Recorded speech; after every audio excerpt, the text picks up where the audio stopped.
है जो सवाल कई बार पूछा जाता है कि भाई पंजाब जो भारत का शक्ति केंद्र माना जाता है, जिसके अंदर जिसकी ताकत का सब लोहा मानते हैं, वो पंजाब 1857 में कहाँ था? पंजाब ने क्या किया? तो अगर आप पंजाब के उस समय के चित्र पर दृष्टि डालें तो तीन तथ्यों को ध्यान में रखना आवश्यक है। पहला तथ्य यह है कि 1849 में अंग्रेजों ने पंजाब को जीता था।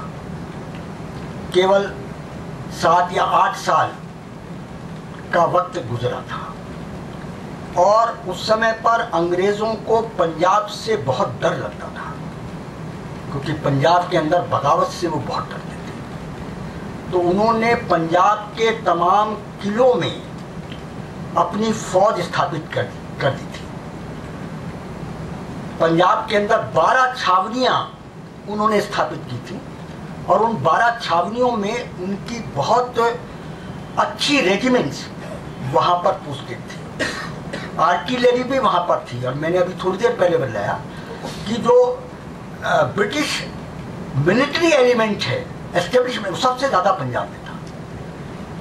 मॉन्टगोमरी, निकलसन, हर्बर्ट एडवर्ड्स, एक से एक काबिल जो उनके जनरल्स हैं वो सब पंजाब में थे। तो पंजाब की जनता की नजरों में ये जो पुरबिया सिपाही है, ये आर्मी ऑफ ऑक्यूपेशन को रिप्रेजेंट करता था। आप उस समय के पंजाब की आंखों से देखिए, उस समय का जो पंजाब का मानस है, क्योंकि इस बंगाल नेटिव इन्फेंट्री के बल पर उन्होंने पंजाब को जीता था। तमाम किलों के अंदर बंगाल नेटिव इन्फेंट्री को उन्होंने पोस्ट किया था। तमाम छावनियों में बंगाल नेटिव इन्फेंट्री थी। तो Bengal native infantry was seen by Punjabis at the time as an army of occupation. और अंग्रेजों ने उनकी इस साइकी का, माने जिस बात को हमें अपने इस विश्लेषण में लाना है, कल मैंने ये प्रश्न आपके सामने उठाया था कि भारत के इस महासमुद्र में मुट्ठी भर अंग्रेज जिनके खिलाफ उनकी अपनी फौज खड़ी हो गई, वो कैसे सरवाइव कर गए? कैसे उन्होंने 1857 के तख्ते को, माने के परिणाम को उलट दिया, अपने पक्ष में कर लिया? इसका विश्लेषण करना हमारे लिए ज्यादा महत्वपूर्ण है। और इसलिए अंग्रेजों की सबसे बड़ी विशेषता यह है कि भारतीय समाज के अंतर्विरोधों का, यहाँ की परस्पर टकराती हुई महत्वाकांक्षाओं का उन्होंने बहुत गहरा अध्ययन किया और उस अध्ययन का पूरा इस्तेमाल उन्होंने 1857 के उस तूफान के समय पर किया। उदाहरण के लिए, जैसे ही बहादुर शाह जफर को सम्राट घोषित किया, उन्होंने पूरे राजपुताने में पोस्टर्स लगवा दिए कि Mughal Maratha rule is going to be reestablished. क्योंकि 1789 के बाद जो एक मुगल मराठा कॉम्बिनेशन तैयार हुआ था और 1803 में अंग्रेजों ने मराठों को दिल्ली से बाहर निकाला था, उन्होंने कहा कि मुगल मराठा रूल फिर वापस आ रहा है। और राजस्थान के अनुभव उस रूल के अच्छे नहीं थे, वो उसकी वापसी नहीं चाहते। उसी तरह से उन्होंने पंजाब के अंदर एकदम ये फैलाया कि भाई मुगल रूल वापस आ रहा है। And no Punjabi, no Sikh would have tolerated the return of Mughal. इस जो साइकी है उसका उन्होंने पूरा इस्तेमाल किया। और इस्तेमाल करके उन्होंने एक अंग्रेज लेखक है थॉरबर्न, उसने किताब लिखी है पंजाब इन वार एंड पीस। उसमें एक बड़ा मजेदार कमेंट उसने दिया है। वो कहता है कि ये जो पुरबिये हैं, इनको हमने चूहे से शेर बनाया था और अब हम इनको दिखा देंगे कि हम इनको चूहे से भी बदतर स्थिति में ला देंगे। माने उन्होंने बंगाल, वो जो पुरबिया सैनिक थे, जो बंगाल नेटिव इन्फेंट्री है, उसके विरुद्ध जहां जहां असंतोष भड़काया जा सकता था, उस असंतोष को उन्होंने पूरी तरह से भड़काया। पंजाब के अंदर तो बिल्कुल ताजा था वो। केवल 8 साल पुरानी कहानी थी, तो पंजाब का जो आहत मन है वो बंगाल नेटिव इन्फेंट्री को आर्मी ऑफ ऑक्यूपेशन के रूप में देखता था, और वो दिल्ली के अंदर मुगल रूल के रिवाइवल को टॉलरेट करने के लिए तैयार नहीं था। फिर एक तीसरी उन्होंने बड़ी चतुराई का काम किया, एक प्रोफेसी सर्कुलेट की गई कि गुरु तेग बहादुर जी का जब बलिदान हो रहा था उसके पहले उन्होंने भविष्यवाणी की थी कि गोरे लोग आएंगे, वो बदला लेंगे, और उस भविष्यवाणी को वो सही थी कि नहीं सही थी इसमें हमको जानने की आवश्यकता, but that prophecy was circulated. और फिर उन्होंने कहा कि गुरु तेग बहादुर के बलिदान का बदला लेने का मौका आ गया है, हम दिल्ली में जाकर के उनके बलिदान का बदला लेंगे, गोरे और हम सिख मिलकर के उसका बदला लेंगे। तो ऑल दीज थिंग्स, क्योंकि उनकी capacity to propagate was much more than the rebels, क्योंकि रिबेल्स के जो साधन हैं, प्रचार के साधन हैं, वो बहुत सीमित थे। वो उस समय पर अंग्रेज़ों के पास स्टीमर था, अंग्रेज़ों के पास टेलीग्राफ था, अंग्रेज कोऑर्डिनेटेड ढंग से प्लान कर सकते थे, तो वो अपनी बातों को फैला सकते थे। यहाँ पर उनको काटने की का तंत्र नहीं था पूरी तरह से, और इसलिए उन्होंने पंजाब के अंदर एक आंधी खड़ी कर दी।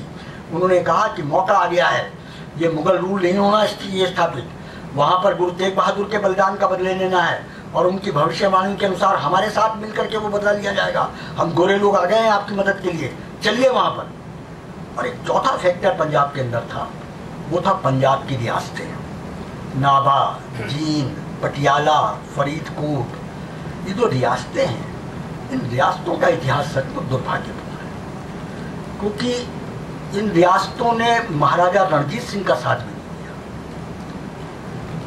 1806 में जब महाराजा रणजीत सिंह की अंग्रेज़ों के साथ ईस्ट इंडिया कंपनी के साथ संधि हुई, उस समय पर भी ये स्टेट्स ईस्ट इंडिया कंपनी के प्रोटेक्शन में चले गए। उन्होंने महाराजा रणजीत सिंह का कभी साथ नहीं दिया। 1846 में और 1849 में जो दो युद्ध पंजाब के साथ ईस्ट इंडिया कंपनी के हुए, उनके अंदर भी ये रियासतें पंजाब के साथ खड़ी थी। तो ये एक भारतीय इतिहास का एक बहुत दुर्भाग्यपूर्ण, कलंकित अध्याय है, पृष्ठ है कि इन रियासतों के मन के अंदर, क्योंकि केवल सत्ता का मोह, हाँ, अपनी सत्ता को बचाए रखने का मोह, अपने अस्तित्व को बचाए रखने का मोह, उन्होंने उस समय पर साथ नहीं दिया। और ये जो 1857 है, इसके अंदर भी इन रियासतों ने, मैंने कल एक बहुत अच्छा लेख मुझे पढ़ने को मिला, हमारे प्रोफेसर चमनलाल गुप्ता यहाँ पर मौजूद हैं, उन्होंने पंजाब के ऊपर एक बहुत अच्छा शोध निबंध हिंदी में लिखा, उन्होंने मुझे कल दिया, तो मैंने रात्रि को उसको पढ़ा। उसके अंदर बहुत शोधपूर्ण निबंध है, उसमें उन्होंने बहुत से तथ्यों को इकट्ठा किया है, और उसमें उन्होंने इन रियासतों के रोल को बहुत अच्छी तरह रेखांकित किया है। तो ये जो एक चौथा फैक्टर पंजाब के अंदर था, जिसके अंदर ये जो रियासतें हैं, ये अपने क्षुद्र स्वार्थों के कारण से कभी न महाराजा रणजीत सिंह के साथ खड़ी हुई, न 1846 और 1849 के युद्धों में उन्होंने पंजाब का साथ दिया, और उन्होंने 1857 के अंदर अंग्रेज़ों का साथ दिया।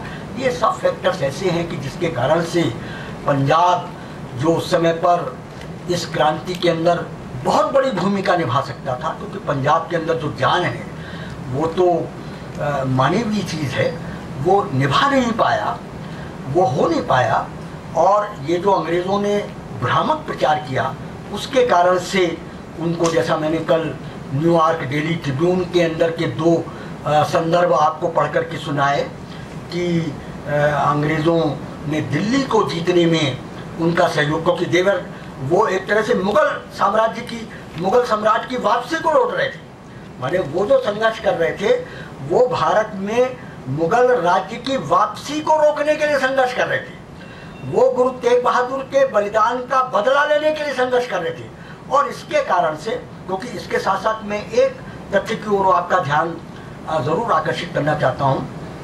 1985 में मैंने नेशनल आर्काइव्स ऑफ इंडिया में जाना प्रारंभ किया, और उस जाने के पीछे मेरी मुख्य प्रेरणा पंजाब के अंदर जो समय पर घटना चक्र चल रहा था, उससे उद्वेलित होकर के ही मैं नेशनल आर्काइव्स में गया।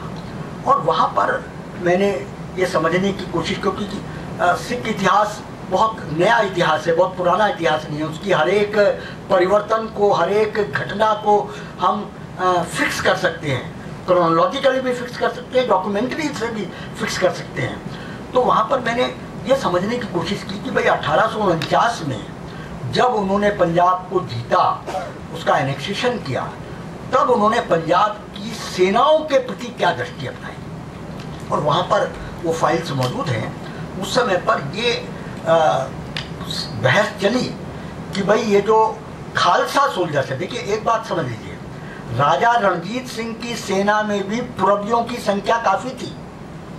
राजा रणजीत सिंह की सेना में खालसा सैनिक भी थे, नॉन खालसा। उस समय पर तो पंजाब में खालसा की संख्या बहुत सीमित थी। आप अगर उस समय के आंकड़े उठा करके देखिए तो the number of Khalsa was very limited, क्योंकि majority of the Sikhs were non keshdhari. They were Sikhs but they were non keshdhari. केशधारी होना कोई बाई बर्थ नहीं था, उसके लिए तो पाहुल लेना पड़ता था, उसके लिए एक सेरेमनी से गुजरना पड़ता था, वो एक व्रत होता था, एक संकल्प होता था धर्म के लिए जीने का और धर्म के लिए मरने का। तो उस समय पर उस संकल्प को लिए बिना कोई केश धारण नहीं करता था। खालसा नहीं, Khalsa was a very holy pledge to be taken by an individual at that time. तो उस समय पर पंजाब में खालसा संख्या बहुत कम थी। राजा रणजीत सिंह की सेना के अंदर भी घुड़सवार अधिकतर खालसा थे, और बाकी पैदल के अंदर खालसा रेजिमेंट्स लिमिटेड थे। तो अंग्रेज़ों ने 22 मार्च 1849 को जब पंजाब के एनेक्सेशन की घोषणा की, तो उन्होंने सबसे पहले खालसा को अलग किया फौज से।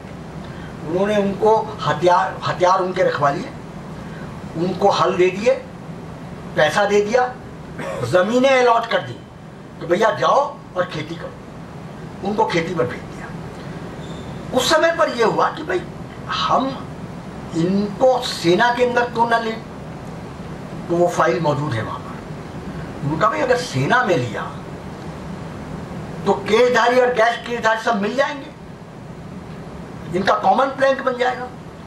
तो फिर अंत में बहुत बहस के बाद ये तय हुआ कि भाई 2000 केशधारी सैनिकों को एक्सपेरिमेंटल बेसिस पर आर्मी में रखा जाए, और उन 2000 की पोस्टिंग पंजाब में न की जाए, पंजाब के बाहर की जाए। वो झांसी में थे, वो रांची में थे, बनारस में थे, इलाहाबाद में थे। और आप 1857 की क्रांति की घटनाओं को जब विस्तार से पढ़ेंगे तो आप ये पाएंगे कि पंजाब के बाहर जहां जहां केशधारी सैनिक थे, वो क्रांति के अंदर पूरे मन से सम्मिलित हुए। और एक अंग्रेज ने लिखा भी कि दे बिहेव्ड लाइक हिंदूज। उनकी भाषा ये है कि दे बिहेव्ड लाइक हिंदूज। इलाहाबाद के किले के अंदर, झांसी के अंदर, तो ये पंजाब के अंदर उन्होंने योजना पूर्वक एक भेद की दीवार खड़ी करने की कोशिश की, गलतफहमियां पैदा करने की कोशिश की, झूठा प्रचार वहां पर किया। और उसके कारण से पंजाब जो मैंने कल आपको बताया था कि जो पंजाब से सेना लेकर के चली, उसने रास्ते भर ये पाया कि बगावत की गंध आ रही है। और सर जॉन लॉरेंस ने उनको लिखा कि अगर आपने दिल्ली से अपना घेरा उठाया तो पूरे पंजाब के अंदर आग लग जाएगी, and Punjab will be lost to us. तो ये उस समय की स्थिति थी, और इस संदर्भ में हमको पंजाब को देखना चाहिए, पंजाब का मूल्यांकन करना चाहिए। मैं समझता हूँ कि इसका श्रेय अंग्रेज़ों की कूटनीति को, अंग्रेज़ों की प्रचार नीति को जाता है।